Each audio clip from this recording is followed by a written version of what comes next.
La sécurité routière en s'amusant. Un habitant de Fourquevaux, en Haute-Garonne, a inventé une sorte de véhicule jouet tout-terrain. Une idée qui a fait son chemin après une enfance passée en Afrique. Olivier Cano a revisité ces voitures faites d'objets de récupération. Il a mis au point un système unique d'articulation et créé le Buggy Bruce. Il en a fait un jeu éducatif pour apprendre aux enfants du primaire la sécurité routière. En un an, 4500 enfants de Haute-Garonne ont déjà conduit ce Buggy Bruce. Reportage à Fourquevaux, Nicole Honold, Marc Robert. Dans le village de Fourquevaux, de la musique africaine s'échappe d'une fenêtre. Olivier Cano se souvient de son enfance africaine au Congo et aime la raconter à sa fille, Sarah. Là, on entre dans la forêt et là, on est au cœur de la forêt. Et ça, voilà la côte mondaine, c'est-à-dire la plage où on jouait avec les Buggy Bruce. Toute la journée, on s'amusait là. Enfin, quand on n'était pas à l'école. Buggy Bruce. Olivier n'a jamais oublié son jouet africain tant aimé, fait de fil de fer, de récupération. Si bien que 20 ans plus tard, il en fabrique un en mécano.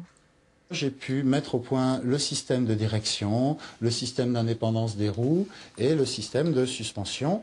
Olivier dépose un brevet pour son système d'articulation et obtient une récompense au concours Lépine en 2001 pour sa version zèbre. Un ressort de soupape à tracteur, des morceaux de caoutchouc pour les suspensions arrière, des petits bijoux pour signifier des feux, et puis le Buggy Bruce était né avec la radio, s'il vous plaît. Et pour rendre ce jouet utile, Olivier contacte l'école de commerce. Des étudiants l'aident à mettre au point un jeu éducatif, collectif, tous en route, destiné à apprendre la sécurité routière aux petits. Le Buggy Bruce, c'est très facile à conduire. On tient le volant un petit peu en hauteur et on tourne le volant et on va où on veut, en faisant toujours attention à ce qu'il y a autour. Et c'est parti. Une fois piéton, une fois conducteur, les enfants se lancent sur la piste. Excellent les enfants. Ce jeu collectif a une dimension citoyenne intéressante, puisque les enfants savent se remercier, se respecter les uns les autres, se donner des règles à eux-mêmes. Et quand on lance le jeu, on est présent au début, mais très rapidement, ils s'autodisciplinent.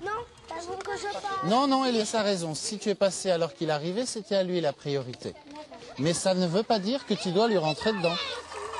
En un an, 4500 enfants ont déjà profité de cette initiation et découvert ou vérifié plein de choses. Qu'on devait regarder à droite et à gauche, mais ça je le savais déjà sur la vraie route. Je ne savais pas qu'on roulait à droite. Les piétons s'arrêtent, au feu rouge aussi, au stop aussi. Tu crois que tu es un bon conducteur? Oui. T'es sûr? Je sais pas.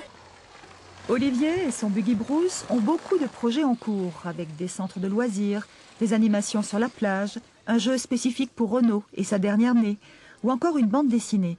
Mais Olivier n'en oublie pas pour autant ses petits copains d'Afrique. Le Buggy Bruce porte une idée forte, qui est celle que l'inventivité n'est pas l'apanage des enfants instruits, et également, portant cette idée, il faudrait qu'une part des revenus des droits d'auteur serve à la scolarisation de l'enfance africaine.